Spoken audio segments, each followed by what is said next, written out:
RTV screen పై మీరు visual చూడండి. Punjab Pakistan India army సంచలన నిర్ణయం తీసుకుంది. ప్రస్తుతం ప్రాదేశిక సైన్యంలో చేరాలంటూ సాధారణ పౌరులకి ఆహ్వానం పంపించింది. ఒక నోటిఫికేషన్ విడుదల చేసింది. నోటిఫికేషన్ ద్వారా 18 ఏళ్ల నుంచి 42 ఏళ్ల వరకు అందరు కూడా అవకాశం కల్పిస్తున్నామంటూ చెప్పింది.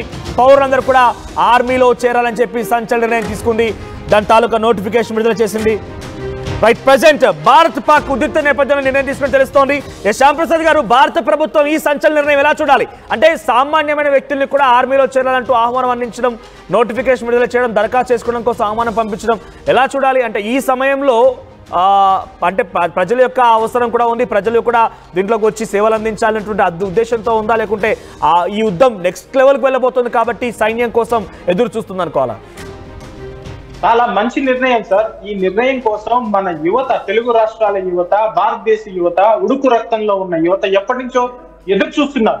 యుద్ధం అంటే ఏంటి సార్? యుద్ధం అంటే త్యాగం, దేశం కోసం పనిచేయడం. మంచి సువర్ణావకాశం వచ్చింది. ఇప్పుడు యుద్ధం అంటే త్యాగాలే కాదు కదా, ప్రాణాలు కోల్పోవడమే కాదు కదా, ఇంట్లో కూర్చొని కూడా మనం చనిపోవచ్చు. ఇంత మంచి అవకాశాన్ని యువత తన దేశభక్తిని నిరూపించుకోవాల్సిన అవసరం లేదు. మనలో యువతలో అంతా దేశభక్తి కూరుకుపోయినది. యువ రక్తం ఉడుకు రక్తంలో ఉన్నారు. వెంటనే చేరవచ్చు. నేను కన్నా 42 ఏళ్ళ లోపల ఏంటి, నేను కూడా వెళ్ళిపోయినవాడిని. ఇది సువర్ణ అవకాశం.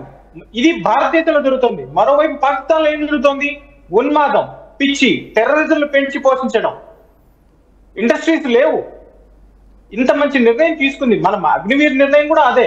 ఈరోజు టెరిటోరియల్ మనం గ్రాడ్యువల్ గా 2014 తర్వాత మన ఆలోచనలో సమూలంగా మార్పు వచ్చింది. దేశం ముందు, ఇండియా ఫస్ట్, నేను, నా కుటుంబం, నా సౌకర్యాలు, నా లగ్జరీలు లాస్ట్ ఆల్వేస్ అనే నిర్ణయంతో ప్రభుత్వం ప్రతి ఒక్కరూ, త్రివిధ దళాలే కాదు, వాళ్ళ అధిపతులే కాదు, ప్రధానమంత్రి, రక్షణ మంత్రి, టాప్ టు బాటం ఒక పద్ధతి ప్రకారంగా మనం మన దేశాన్ని ముందుకు చేసుకుంటూ వెళ్తున్నాం. కానీ please hold on, will get back to again. So Chandramouli గారు ఉన్నారు సార్. అంటే ఎలా చూడాలి అంటే ఈ సమయంలో నోటిఫికేషన్ విడుదల చేసి సామాన్యమైనటువంటి పౌరులను కూడా ఆర్మీలోకి రావాలని ఆహ్వానం పంపించడాన్ని, ఈ యుద్ధం నెక్స్ట్ లెవెల్కి వెళ్తుంది కాబట్టి మన దగ్గర సైన్యం ఇంకా కావాలనే ఉద్దేశంతో ఉందా, లేదంటే అందరూ కూడా దేశ సేవ కోసం ఉపయోగించుకోవాలి కాబట్టి జనరల్ నోటిఫికేషన్ లా చూడాలి? అంటే ఈ సమయంలో నోటిఫికేషన్ ఎలా అర్థం చేసుకోవాలి? మనోజ్, మీకు ఒక విషయం నేను చెప్పాలనుకుంటున్నాను. మన దగ్గర ఉన్న ఇండియన్ ఆర్మీ 14,60,000 అయితే రిజర్వ్ ఫోర్స్ 11,55,000 ఉంది. అలాగే పారామిలిటరీ బలగాలు 25,27,000 ఉంది.